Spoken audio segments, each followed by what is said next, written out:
Locate the L-shaped lever to the right of the main control knob and rotate that end up. It should stay up for until about a minute after the fire has started. Light a match and make sure it is well established. Place it end down at the center burner. You can also use a barbecue lighter. Then turn the knob about 2 turns counterclockwise to light the fire. Then you can put out the match. With luck, the main burner is now glowing with a distinct blue flame emerging from the holes at the end of the burner. If you missed a step and did not turn the knob fast enough or did not stop your stove correctly previously, you may have a partially orange flame like this, or worse, a big orange fireball about a foot tall. Do not panic, this will not do harm to you or the stove unless someone gets the idea to flip the back of the stove down over the burner. This is a really bad idea. Simply wait a few minutes or turn off the main valve and wait a minute or two for the flame to stop. You'll find out what to do in these cases in Chapter 6. One of the main causes for a small orange flame like this is that the stove wasn't properly pumped. What you should do is unhook the pump shaft and pump the stove until the orange flames turn into blue ones.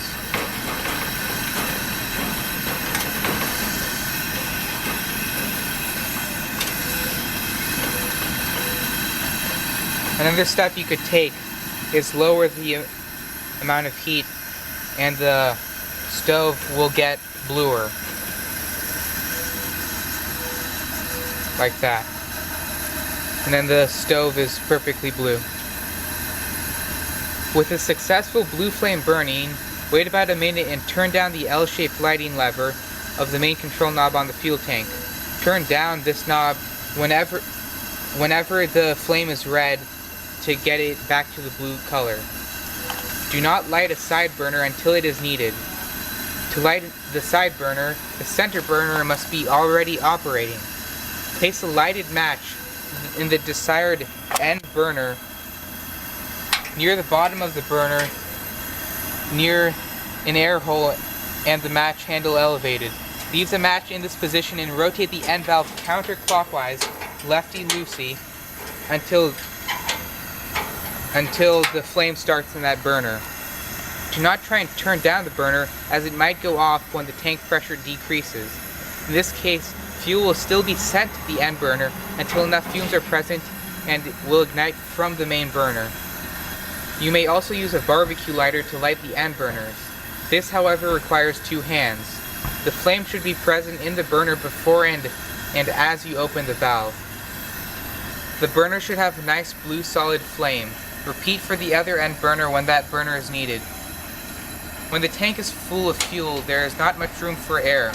The pump adds additional air to this airspace, thus increasing the pressure inside the tank. This pressure is what drives the liquid fuel out of the top of the fuel tank and down the generator tube. As the liquid gas crosses the flame that is burning in the center burner and the generator, it is transported from a liquid to a gaseous gas. The burners operate best on this gaseous version of the Coleman fuel. Now that the stove is going, operation is fairly simple. The biggest concern is keeping the stove pumped up. In the beginning, when the tank is full of fuel, there's not much airspace. It does not take many pumps to compress the small amount of air. However, this also means that it will not have enough stored pressure to keep the stove running until the fuel runs out. There are several ways to tell if the tank needs pumping. You can hear the stove operate. There should be a steady hiss sound. As this hiss weakens, you will need to pump the fuel tank. If you ever see the flame pulse or surge or look like it has a heartbeat, the stove needs pumping. You can also simply try to pump the stove more. With each stroke of the pump, you should feel the effort required to pump increase a little. When it becomes hard to pump, stop. Often after pumping, you will need to turn down the main control knob to keep the same level of heat you had before pumping. The end burners must be turned off before the center burner. You do this by turning the end valves clockwise, righty-tighty, or simply follow the arrows on the end of the stove. Turn clockwise until they firmly stop. After turning off any of the fuel valves, there will be a delay before the burners actually stop. This is because heat is always expanding any remaining gaseous gas. This delay is not always just a few seconds, but can last minutes. If the knob was truly turned fully and firmly clockwise, it will eventually turn off. If the stove runs out of fuel or sufficient air pressure, it will stop. You might immediately notice this. Even though the flame may be extinguished, the residual gas may still be forced into the stove. Once you have turned off the side burners, you can turn off the main burner by turning the black knob clockwise.